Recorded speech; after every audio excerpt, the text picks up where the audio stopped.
Bonjour à tous, je suis la critique masquée, et cette semaine, je me tape l'affiche.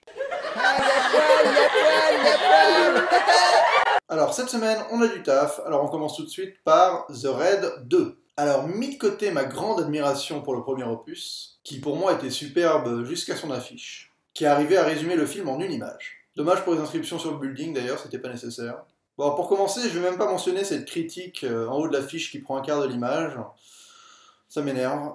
Alors ce coup-ci, on retrouve notre héros, et on remarque que cette fois, son statut a changé. Avant, on avait le droit à une silhouette ridicule face à un bâtiment gigantesque, un peu un David contre Goliath. Ce coup-ci, c'est inversé. C'est devenu la star. Il a son visage en gros plan, qui fait la moitié de l'affiche. Avec une ville détruite derrière lui, de la pluie qui lui tombe dessus, un fusil à pompe dans le dos, bref, le héros quoi. Et en bas, on a les différents méchants ou gentils du film, avec leurs armes attitrées. Bref, je pense qu'on est face à l'affiche la plus proche d'une affiche de jeu vidéo depuis un bail. C'est clairement le schéma du héros avec les différents boss qu'il va devoir affronter. Même le traitement fait image de synthèse. Je trouve que ce traitement sur le héros, c'est un peu moche, là, cette espèce d'effet image de synthèse. Je sais pas si c'est la pluie qui fait ça, ou... En tout cas, il y a un traitement sur cette image que j'apprécie pas fortement. Bon, par contre, il a totalement mérité sa place en gros sur l'affiche, vu ce qu'il a envoyé dans le premier film. Et j'espère vraiment que ce deuxième volet va envoyer du lourd, même si, ce coup-ci, l'attente aura remplacé l'effet de surprise. Pour continuer dans les suites, cette semaine, on passe à American Nightmare 2, ou American Nightmare 2, ça dépend si je dis tout en anglais ou si je conserve le 2 en français. En VO, c'est The Purge. Bon, on passera ce coup-ci sur la traduction d'un titre anglais pour une autre expression en anglais. Bon, à la limite, celle-là, ça passe. Car un film qui s'appelle La Purge, c'est comme s'appelait La Tôle ou Droit dans le mur, ça envoie pas forcément un bon signal au spectateur. Bah sinon déjà cette affiche, elle est déjà plus proche de ce que j'imaginais quand t'entends parler du concept du film que le premier film. J'avais pas du tout compris le délire de l'affiche du premier film. Le but justement de ce concept, bah, c'est qu'il n'y a pas besoin de masque, c'est le côté urbain, le fait que tout le monde peut être en danger. Alors pourquoi faire une affiche qui ressemble à celle d'un Halloween ou d'un Vendredi 13 digne d'un slasher ringard? Là au moins on est dans un monde urbain, et on imagine déjà plus le principe anarchique lié à cette nuit. C'est d'ailleurs le titre du film. Car ils n'y avaient pas pensé, ou ils avaient pas assez d'argent pour le mettre dans le premier, le côté anarchique, donc ils ont fait ça dans le deuxième.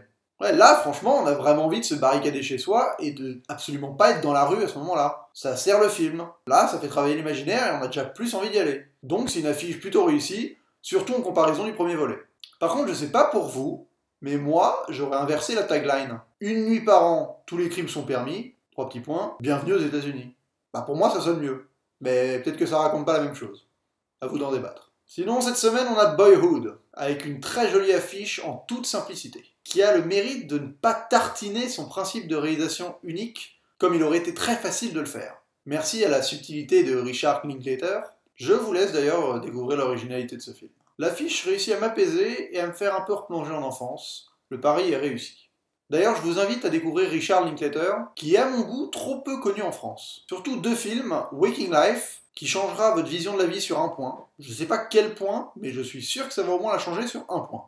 Et Dazed and Confused, pour la panoplie d'acteurs que le film révèle, et surtout l'esprit unique de cette époque-là. Ces 2 films sont pour moi bien trop méconnus en France. Petit détour rapide pour l'affiche, quoi la baisse de la semaine? C'est what the fuck en français. Des chevaux et des hommes. Film islandais. Bah j'ai rien à dire. Et on finit par nos films français de la semaine. Alors Maestro, certes, je trouve que le regard entre les 2 comédiens fonctionne, mais c'est peut-être parce que je sais de quoi le film parle. Parce que sinon j'ai l'impression qu'il peut être interprété de plein de manières différentes, et ça peut être ridicule. Mais franchement, encore un fond jaune uni là, pourquoi?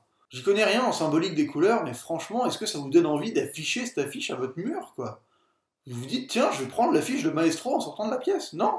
À la limite, devant un mur qui jouerait ou un truc, mais là, juste devant un espèce de découpage jaune. En plus, le film, ça parle de cinoche, ils auraient pu mettre des éléments du cinéma, un truc, je sais pas, mais là, c'est un peu flemmard encore de mettre un fond uni jaune.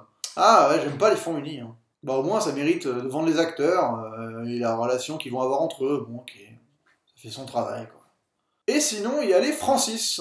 Avec, comme souvent pour une comédie, bah, juste la présentation des personnages de manière sympathique. Mais là, attention, on est en 2014, et en 2014, on fait des selfies. Oui, la main, là, elle tient le téléphone, et dans le téléphone, on voit ce qu'on est supposé voir.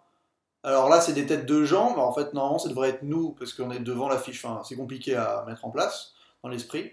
Enfin, je m'embrouille. En tout cas, c'est plus recherché qu'un film indien qui avait déjà tenté le coup du selfie avant. Un peu paresseux et surtout bollywoodien, quoi. Mis le côté confus de l'effet miroir à part, je trouve que l'affiche des Francis est plutôt bien réussie. Les acteurs ont l'air sympathiques et le selfie crée le côté déconnade des bandes de potes. Et on distingue une belle plage, juste ainsi ce qu'il faut, pour nous donner l'impression d'un vrai film de potes en vacances. Paris réussi, encore une fois. Bah voilà, c'est tout pour une belle semaine riche et intéressante en affiches. N'oubliez pas de vous abonner à ma chaîne YouTube et de liker ma page Facebook. J'essaie de finir mon prochain lycée-cache pour la semaine prochaine. Et d'ici là, bonne toile!